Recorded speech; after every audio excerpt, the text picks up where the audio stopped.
Hello everyone, कैसे हैं सभी सभी बहुत अच्छे होंगे और अपनी प्रिपरेशन में लगे होंगे। तो चलिए शुरू करते हैं हम लोग साइकोलॉजी के क्वेश्चन।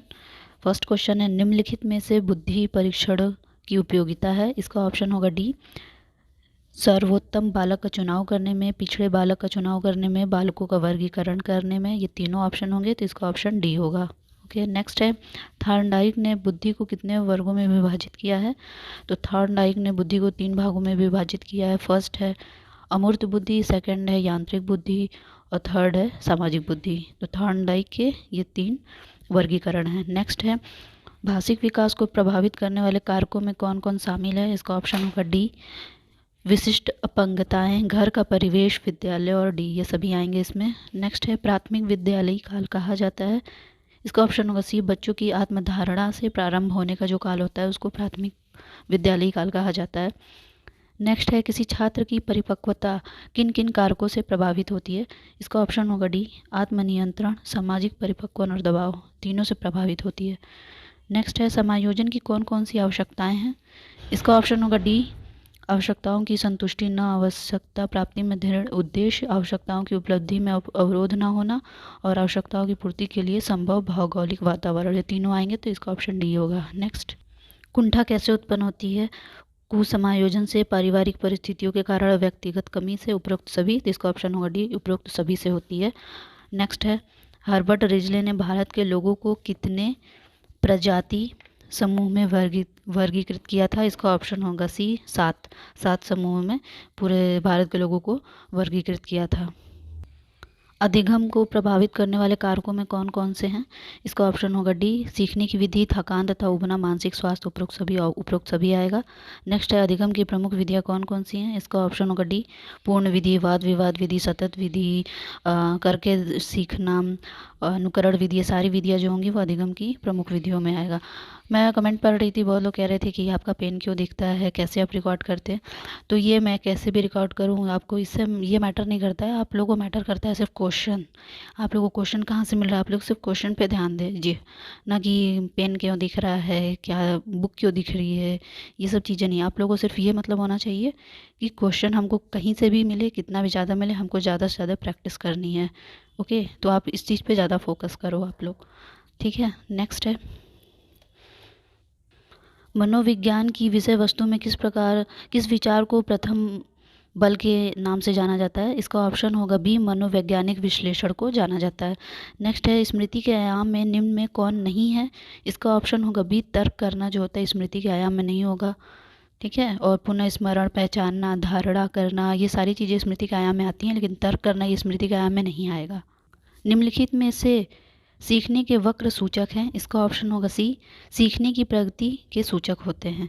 सीखने की मौलिकता के सूचक, रचनात्मकता के सूचक, ये सब नहीं आएंगे, सीखने की प्रगति के सूचक होते हैं वक्र जो सूचक होंगे। ओके, नेक्स्ट है, बालकों को अधिगम में प्रेरणा या अभिप्रेरणा किस रूप में सहायक होती है। पुरस्कार एवं दंड में, प्रशंसा एवं भर्त्सना में, बालक की व्यक्तित्व का आदर या उपरोक्त सभी, तो इसका ऑप्शन डी होगा, उपरोक्त सभी में। नेक्स्ट है, कोहलबर्ग ने विकास के कौन कौन सा सिद्धांत का प्रतिपादन किया है। इसका ऑप्शन होगा ए, नैतिक विकास। इसे साफ साफ पता है कि कोहलबर्ग ने नैतिक विकास का सिद्धांत दिया था। इसमें 3 उन्होंने बताया था, एक पूर्व परंपरागत अवस्था, परंपरागत अवस्था और उत्तर परंपरागत अवस्था। पूर्व परंपरागत अवस्था जो थी वो 4 से 10 थी, परंपरागत अवस्था जो थी वो 10 से 13 थी और उत्तर परंपरागत अवस्था वो 13 से ऊपर वाले बालकों के लिए थी, ठीक है। सामाजिक विकास, संज्ञानात्मक विकास, तो जो सामाजिक विकास है ये वाइगोत्स्की ने बताया है। संज्ञानात्मक विकास जो होगा ये जीन पियाजे का है।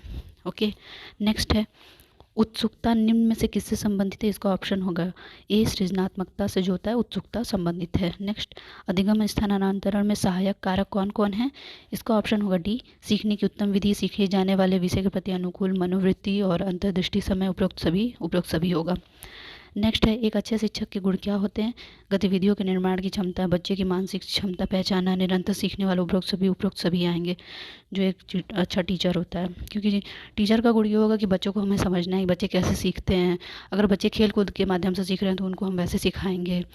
अगर उनको हम भ्रमण के ले जाएंगे भ्रमण कराने के लिए तो वो वैसे सीखेंगे। क्योंकि अगर हम सिर्फ एक मशीनी रूप में अगर काम करेंगे तो बच्चे नहीं सीख पाएंगे, वो उनके लिए उबाऊ हो सकता है।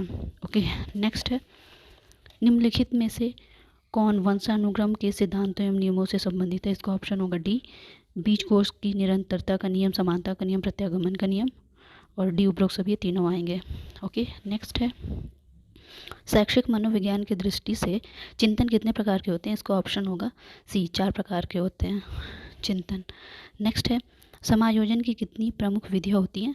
इसका ऑप्शन होगा ये 4 जो होती हैं प्रमुख विधियाँ होती हैं। तो ये जो समायोजन की विधियाँ, इसमें जो 4 होते हैं, तो पहला है प्रत्यक्ष विधि, अप्रत्यक्ष विधि, और एक तीसरा होगा क्षतिपूरक विधि, और एक आक्रामक विधि। ये तीनों 4 जो है समायोजन के प्रकार हैं। ओके, नेक्स्ट है, जर्मन विद्वान क्रेस्मर ने किस आधार पर व्यक्तित्व का वर्गीकरण किया है? तो इन्होंने शरीर रचना के आधार पर वर्गीकृत किया है क्रेस्मर ने। एक जो होते हैं जैसे एक लंबे व्यक्ति, छोटे और मोटे व्यक्ति, और एक जो होते हैं दुबले पतले व्यक्ति, जो ना ज़्यादा मोटा और ना ही ज़्यादा पतले, जो जैसे खिलाड़ी जिसमें आते हैं, तो उस आधार पर इन्होंने बताया है। नेक्स्ट है, पियाजे अपने अधिगम संबंधी सिद्धांत में निम्नलिखित में से किन पदों पर विशेष बल देते हैं? तो इसका ऑप्शन है डी, अनुकूलन, साम्य धारण, समंजन, और उपरोक्त सभी। तो ये तीनों चीज़ें आएंगी। पियाजे ने जो है वो इंटेलेक्चुअल प्रोसेस के बारे में उन्होंने बताया है, तो उसमें समायोजन भी है, और साम्य धारण, अनुकूलन है, और आत्मसातीकरण जो उन्होंने बताया, ये चारों चीज़ें, तो इसमें सभी होगा ऑप्शन। ठीक है, नेक्स्ट है, 10 मिनट पूरे जोश और उत्साह के साथ प्रबल हार्दिक इच्छा से प्रत्येक सोपान पर सफलता की भावना से किया हुआ कार्य का मूल्य लापरवाही से 1 घंटा भर किए गए कार्य के बराबर है। उपरोक्त कथन किस सिद्धांत या नियम की ओर इशारा कर रहा है? इसका ऑप्शन है सी, सीखने के नियमों पर। ओके, अगर हम, जैसे मेरा मन, अभी हम कुछ भी कर रहे हैं जिसमें बहुत उत्साह और जोश के साथ अगर हम पढ़ाई करेंगे तो चीज़ें हमें जल्दी सीख लेंगे। अगर हम पढ़ाई को एक बोरिंग टाइप में लेके पढ़ेंगे तो हम चीज़ों को नहीं सीख पाएंगे।